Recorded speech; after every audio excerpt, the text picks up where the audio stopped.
Today is Tuesday, 29th day of April 2025.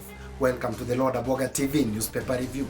Straight away we go on to the Daily Nation, whereby the main headline is short-lived truce. There we see a picture of President William Samoei Ruto and former President Uhuru Kenyatta there. It seems that their differences will continue for quite some time, and I don't know what they are struggling for. As you are all aware that the history of President William Samoei Ruto and Uhuru Kenyatta date from way back in 1997, whereby these two fellas were in the KANU political party and the KANU-led administration. When it came to the year 2002, President Uhuru Kenyatta contested for presidency, and William Samoei Ruto was right by his side when he was contesting for his re-election as the Eldoret North Member of Parliament. When it came to 2007, President William Samoei Ruto joined hands with ODM and to the most famous the Chungwa regime, and Uhuru Kenyatta remained as the KANU national chairman. Remember, they had some friction with Biwott. They had some court battles on determination on who is the rightful chairman of KANU. Then when it came to the year 2010 is when by President William Samoei Ruto had to measure his political weight and going against the famous constitutional amendment campaigns, whereby President William Samoei Ruto, by that time as the Eldoret North Member of Parliament, campaigned and said no. But the President Uhuru Kenyatta and side of Raila Amolo Odinga said yes to a new constitution. Let me just take you back. After the 2007 post-election violence, whereby we had a fraction of the side of ODM and this other side of KANU and PNU, whereby we had a serious clashes, and President William Samoei Ruto and former President Uhuru Kenyatta were alleged that they are the ones who are instigating political violence, whereby they were arraigned at The Hague as main culprits in the post-election violence. And you can remember the Kikuyu tribe and the Kalenjin tribe have been fighting. They have been having these wrangles again and again. Now it is because of the Hague issue, whereby President William Samoei Ruto and former President Uhuru Kenyatta were arraigned in court at The Hague. Then they decided to form a coalition in 2012, heading onto the 2013 general elections. Uhuru Kenyatta was coming on board with TNA, and William Samoei Ruto was coming on board with URP. These two political functions were in a position to win the 2013 presidency, whereby President Uhuru Kenyatta was crowned as the leader and he became president from 2013 to 2017. After 2017, they formed the two parties merged together, that is URP and TNA, whereby they came up with the Jubilee Party. And the Jubilee Party was in a position to clinch the 2017 presidential elections. After 2017 presidential elections is whereby these two people broke away from one another, whereby in the 2022 general elections, President Uhuru Kenyatta supported Right Honorable Raila Amolo Odinga for presidency, and he didn't support his then Vice President William Samoei Ruto for presidency. There has been this Cold War after William Samoei Ruto won the presidency in 2022, whereby Uhuru Kenyatta was telling off the Kenya Kwanza-led administration on poor governance. But it was not an easy task because William Samoei Ruto-led members of parliament were seriously castigating Uhuru Kenyatta for interfering with President William Samoei Ruto's administration. We saw a ceasefire when President William Samoei Ruto visited former President Uhuru Kenyatta in his Gatundu home.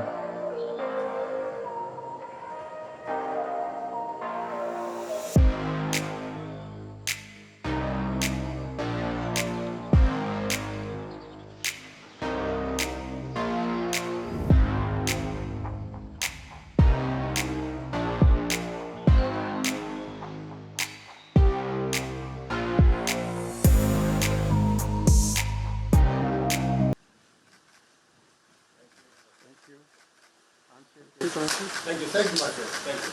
Nimeshukuru sana. Asante Thank sana. you very much. Asante. Thank you for nyama. Karibu sana bwana.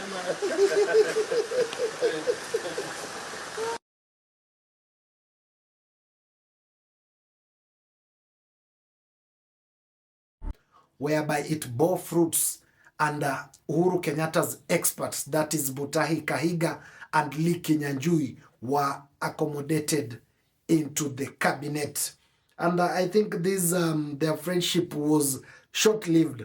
And just the other week, Uhuru Kenyatta castigated President William Samoei Ruto's administration on poor leadership, urging the Kenyan youth to fight for their rights and fight and take this country to where it belongs. Just as a nation has written Genesis of Fallout, Uhuru and Ruto won the presidency in 2013 but fell out after re-election in 2017.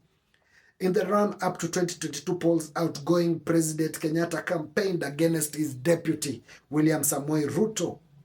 Ruto beat Kenyatta's preferred successor, Raila Amolo Odinga, but has reunited with ODM leader to stabilize his government. Again, Nation says President sought a ceasefire with his predecessor last December, but it appeared to have come a cropper. That is the Daily Nation for you, is giving us those brief details on why President William Samoei Ruto and his predecessor Uhuru Muigai Kenyatta are not looking eye to eye for one another. Again, the Daily Nation, among the headlines is that why ugali will soon become a costly meal. And there, the Daily Nation writes that millers have warned that maize shortage in the North Rift will soon cause a price of flour to rise as the scramble for the scarce grain intensifies. Some millers have been forced to suspend operations and reduce workforce. That is sad state of affairs, as we can remember President William Samoei Ruto has been telling us that he has subsidized fertilizers, whereby enhancing match production. Unaona vile mahindi imekaa chonjo? Ni kwa sababu tulinunua mbolea yenye inatoshana na mchanga wetu yenye imepatiwa utafiti. Niliwaambia tuwache mambo ya DAP. Mwaka huu tuliwaletea mbolea ya NPK. Ndio munaona vile mahindi imekaa chonjo namna hiyo. Ni kweli ama si kweli? Mimi nataka niwaambie ya kwamba hii kibarua nimeweka pia mpango. Next year, mwaka huu tuliwapatia mbolea milioni 4 magunia. Mwaka ujao tunaweka double, 8 million. Ndio tuweze kufikia kila mkulima. Tuweze kuondoa hii shida ya njaa. Now again, I don't understand where these stories are coming from. That is a sad state of affairs, because when he has subsidized things like fertilizers, we expect a bumper harvest. We don't need to be having these sort of stories. I think that is up for now from the Daily Nation. And quickly we move onto the Standard, whereby the main headline is Killers in Uniform. As revealed yesterday from the BBC documentary, it clearly highlighted how police officers had to kill peaceful demonstrators at the parliament buildings. It was a sad state of affairs, and I think I posted that video on this platform yesterday. Such things must not be happening into a democratic government that we have in the Republic Kenya. Just to read you through what the Standard has written. Gen Z executioners, in clear violation of the constitutional rights to life and freedom, to protest the police working with elements of Kenya Defense Forces killed innocent youth during last year's Gen Z's anti-tax protest. Despite a parliamentary committee ordering the police oversight body IPOA to investigate the deaths and make its findings public, the state agency has failed to do so.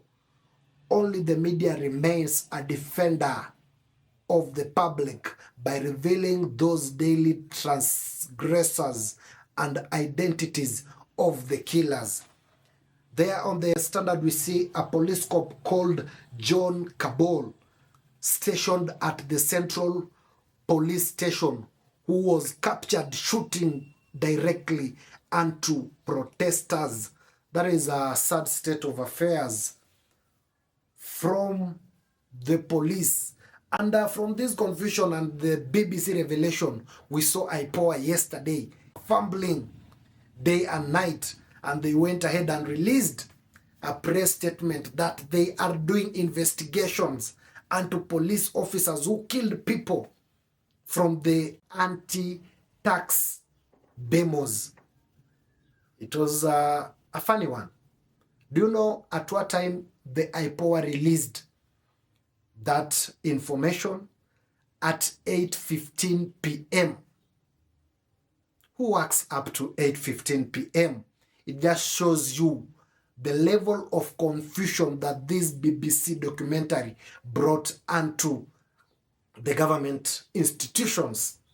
That is a very sad state of affairs, and we hope that justice is going to be found unto people who were injured and those who were killed from the June anti-tax protests. That was a very sad state of affairs. Up to now, I don't think we have much from the newspapers reviews. This is the Lord Aboga TV. Remember to subscribe onto our YouTube channel at Lord Aboga TV. Press the notification bell so that when we come up with this interesting political and governance content, YouTube will automatically notify you. Till next time, goodbye.